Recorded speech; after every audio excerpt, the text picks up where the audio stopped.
የአድዋ ድል የብዙ ሺህ ስም የሌላቸው ተራ ወታደሮችና የበርካታ ታላላቅ የጦር መሪዎች የጋራ ውጤት ነው። ዋና ዋናዎቹ የአድዋ ጀግኖችን እስኪ እንመልከት። በመጀመሪያ የምናገኘው እንግዲህ ዳግማዊ አጼ ምኒልክ ነው። የጦር የበላይ አዛዥ ወይም ደግሞ የኢትዮጵያ ንጉሠ ነገሥት ነበሩ። መላውን የኢትዮጵያ ጦር በአንድነት ያስተባበሩና የክተት አዋጅ ያወጁ ናቸው። በጦርነቱ መሃል ቅዱስ ጊዮርጊስን ተማጽነው የቅዱስ ጊዮርጊስ ታቦትን ይዘው በመዝመት ለሰራዊቱ ትልቅ የሞራል ጥንካሬ ሆነዋል።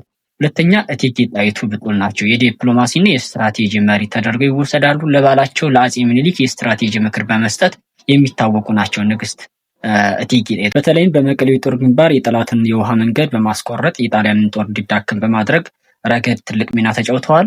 ሶስተኛው ራስ አሉላ አባ ነጋ። ራስ አሉላ አባ ነጋ የጦር ስልት መሐንዲስ ነበሩ። የጣሊያን መርገምት እየተባሉ የሚጠሩት ራስ አሉላ ከአድዋ በፊት በዶጋሊ ጣሊያንን በማሸነፍ ዝነኛ ነበሩ። በአድዋ ጦርነት ላይ የስለላ ስራውን በመምራትና የጠላትን እንቅስቃሴ ለአጼ ምኒልክ በወቅቱ በማድረስ ረገድ ወደር አልነበራቸውም። ሚናቸውም ከፍ ያለ ነበር። አራተኛ መኮንን ወልደ ሚካኤል የሐረሩ ገዢ ናቸው።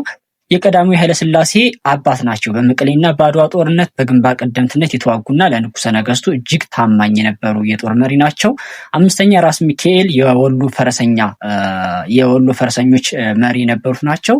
ራስ ሚካኤል የኋላው ንጉስ ሚካኤል ናቸው። በመጨረሻው ሰዓት የጣሊያን ጦር መፈራረስ ያፋጠኑት የእርሳቸው የፈረሰኛ ጦር ነበሩ።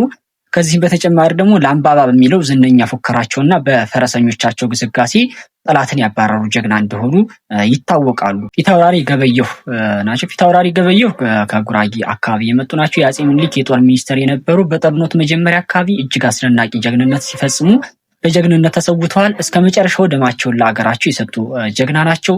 ሰባተኛ ባላምባራስ ባልቻ አባነፍሶ መድፈኛው ናቸው። በመድፍ ተኩስ ጥበባቸው የሚታወቁ ከጣሊያን የተማረኩትን መድፎች መልሰው በጣሊያን ላይ በማዞር ጠላትን ያስደነገጡ ብልህ ተዋጊ የነበሩ ናቸው። ስምንተኛ ራስ መንገሻ ዮሐንስ የትግራይ ገዥ ናቸው።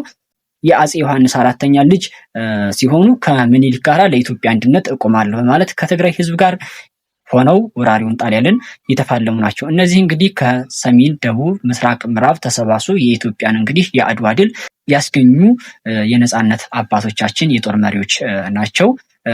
ከነዚህ ውጭ እንግዲህ ያሉት ደግሞ በስም የማይታወቁ ነገር ግን ብዙ እልፍ ሺህ ጀግኖች ተሰውተዋል፣ ተዋግተዋል፣ ጀግንነትን ታሪክ ፈጽመዋል። አድዋ